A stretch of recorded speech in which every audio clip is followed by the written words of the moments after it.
என்னென்ன செய்யலான்றத உங்கள் டாக்குமெண்ட்டை காமிச்சு நீங்கள் வந்து கேட்டிங்கன்னா தான் உங்களுக்கு உண்டான ஸ்பெசிஃபிக்காக பர்டிகுலர்லி அதில் என்ன பிரச்சனை அப்படின்றது வந்து அப்போ தான் தெரியும் நமக்கு.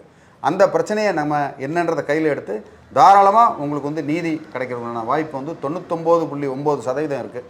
அந்த 0.1% வந்து உங்களுடைய கவனக்குறைவு, உங்களுடைய நீங்கள் சரி விட்டு கொடுத்துடலாம் அப்படின்னு பண்ணால் தான் அந்த இடத்துல இந்த மாதிரி ஆகுமே தவிர மற்றபடி நீதி கிடைக்கிறது நல்ல எல்லா வாய்ப்பும். சார், இப்போ நீதி கிடைக்கிது அப்படிங்கிறதுக்கு எனக்கு ஒரு 5 ஆண்டுகள் எடுத்துக்கிறோம் அப்படின்னா அதுக்காக எனக்கான மன உளைச்சலை நான் அவங்கள்ட்டே அந்த மன உளைச்சல் கேஸ் போட்டு நம்ம வாங்கிக்க முடியுமா? தாராளமாக வாங்க முடியும். ஏன்னா அவங்க தப்பு பண்ணியிருக்காங்க. அவங்க தப்பு பண்ணாங்கன்னா அவங்ககிட்ட கிளைம் தாராளம் வாங்கலாமே. எனக்கு இத்தனை வருஷமாக வீடு இல்லை, வாடகையில் நான் இருந்தேன், உங்களால் தான். இத்தனை வருஷமாக கேஸ் நடத்தினேன், கேஸுக்கு இவ்வளோ செலவாச்சு, உங்களால் தான்.